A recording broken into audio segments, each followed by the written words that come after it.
man. All right, Adam, let's just say it this way.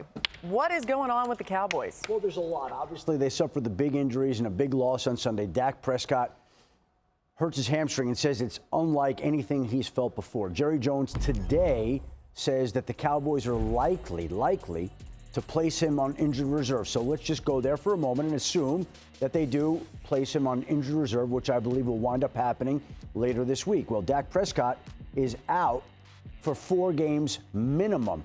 How do we even know that he's going to be healthy at that point? How do we know they're going to be alive in contention to bring him back? There's a lot of questions, and all of a sudden it looks like it's Cooper Rush's team now for the foreseeable future. Despite Dak's status right now, the Cowboys still today went out and made another wide receiver trade. They traded for a young receiver who went in the 2nd round last year, who struggled to get on the field and perform in Carolina. Dallas traded a 4th-round pick to the Panthers in return for Jonathan Mingo and a 7th-round draft pick. And Dallas obviously now adding to the wide receiver room, but obviously there's injuries at quarterback. There is a lack of productivity at running back. And so they opted for a wide receiver who struggled to get on the field in Carolina. Yeah, I'm going to give Dallas the benefit of the doubt just because I just want to have some fun with this, because otherwise you sit there and you go, well, what the hell's going on here, right? Because if you look at it like this, like if Dak is gone for the rest of the year, they're probably going to lose like 4 to the next 5, 5 to the next 6 anyway. They're going to be out of it, right? We don't even know who the coach is going to be next year for this team. So who are you building a team for? Why are you acquiring this guy? He's not going to give you any probably real juice this year, especially when he's not working with Dak Prescott. So what are they doing? They must be thinking about down the line, what does this do for our football team a year from now? There's no other way to look at it. Yep. Now, the price is a problem, okay, because we're just talking about like an old economic term, surplus value, performance value relative to cost. That cost is way too high. What are we thinking? Like maybe you should have given the 7th for him, the 6th for him, and see if they would have come up off of him for that. Look at it in comparison to other that's the recent problem, trades. right? Yeah. That's the problem. He's sitting at the top of this heap right here.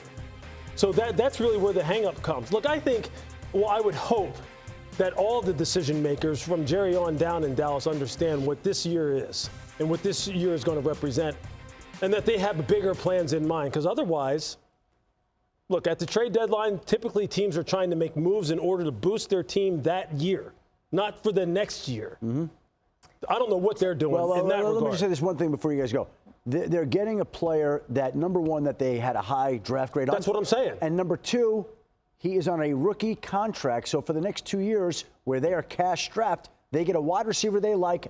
All makes sense. All makes sense. So would a 4th-round pick next All year. makes sense. He would be on a rookie contract for 2 more years. Should they have been sellers today from the beginning? Of course they should have been. Especially knowing the Dak news. Why? I mean, but see, you don't. Okay, go ahead. I want to hear why. I want to hear why you say that. Well, first of all, I don't think, and I'm trying to be respectful when I say this, I don't think there's an organization that has less of a pulse about the right now of their football team than the Dallas Cowboys. Of course they should have been sellers, okay? Like, they're 3-5. They're not a good football team. If Dak Prescott is on IR officially, we'll see. That's 12 games into the season.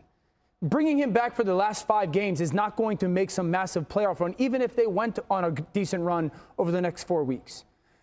To be sellers would sit there and go, we have to understand that next year, 46% of our cap is tied up in Dak Prescott and CeeDee Lamb right now. Could you change that? Of course.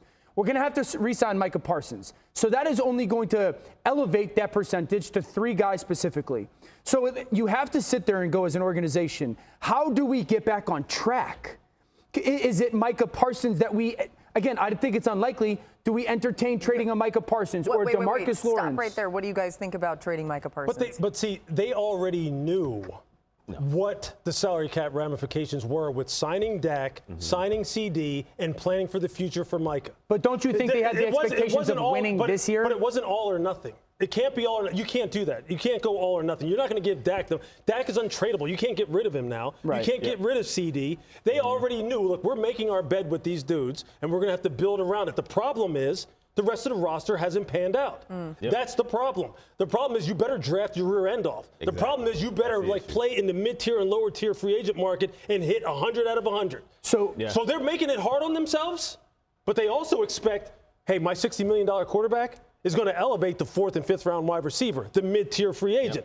And he's not doing it. Now he's not even available. Now he's not there. And that's the problem. And to your point about why not just go draft a 4th round receiver, they probably don't trust their ability to do so. And just keeping it on the field with Jonathan Mingo, because I know there's like varying opinions on what he is as a player. He's in Carolina. So all the things we talk about as players that are there and what we've seen for them over the last couple of years also apply to Jonathan Mingo. He's a big body slot that could potentially slot into some of those holes that they have at the wide receiver spot. But that is only dependent on if you have the quarterback play from Dak Prescott that you paid for, as well as the offensive commander who is calling the plays to set it up that way. On the field, I like Mingo. We can talk about the compensation of what they gave up for him. But to your point about them going all in with these 3 big players, they have to be able to draft well and build around them. I don't think it's getting to a seller's. To sell Michael Parsons now for the ability he has is a complete reversal of anything they've done so far. One, this organization over, I would say, the last 5, 6, 7 years has drafted well. Maybe the last 2 years, some of those players haven't necessarily taken off the way that they wanted. And I understand that the Micah one is the extreme.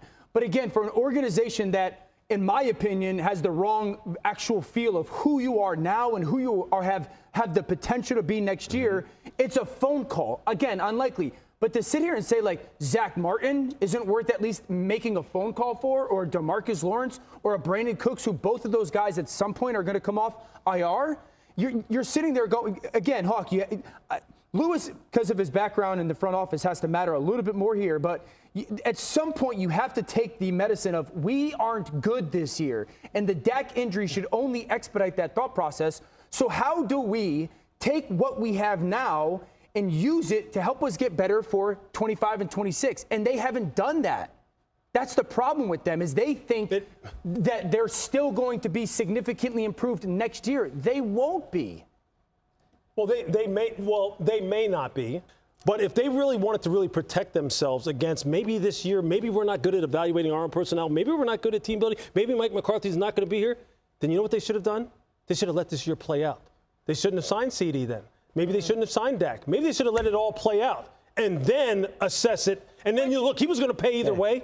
Maybe they should have done it that way, because right now they're stuck. Because, Lewis, I hear you, but all the conversation in the offseason was they've got to get CD signed. We felt like the Dak deal was down the road a little bit. Right.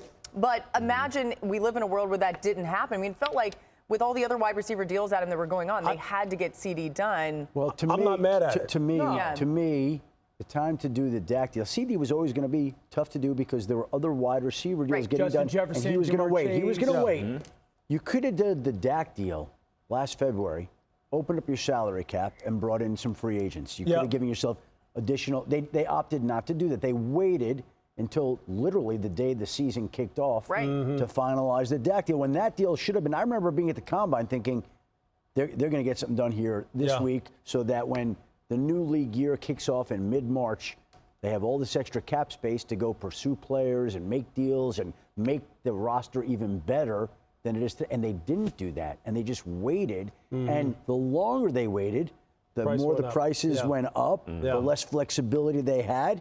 And to me, I don't know that was the best strategy. If you know you're re-signing Dak, do it in February. So they're stuck in multiple ways. No question. Yeah, look, they messed up the timing. The offensive line needed to be rebuilt. They didn't have a horse at running back. We talked about that all off season. Didn't go and didn't even look at Derrick Henry, right? So they made multiple gaffes along the way here. You redo Dak in February, you now have the money there to you go. With so Derrick it's a timing thing. I'm not mad at the strategy in terms of like who they wanted to keep. You got to keep a quarterback, pass rusher, wide receiver. You have to. Agree. So to them, it's a timing issue, and now it's just like, oh boy, we may really stink this. You know what I mean? Yeah. So, I mean, guys, at 3-5, the Cowboys have already equaled their loss total from each of the last 3 seasons. There's so many different ways you can talk about how poorly this year has gone, but either way, we'll keep an eye on those Cowboys. Let's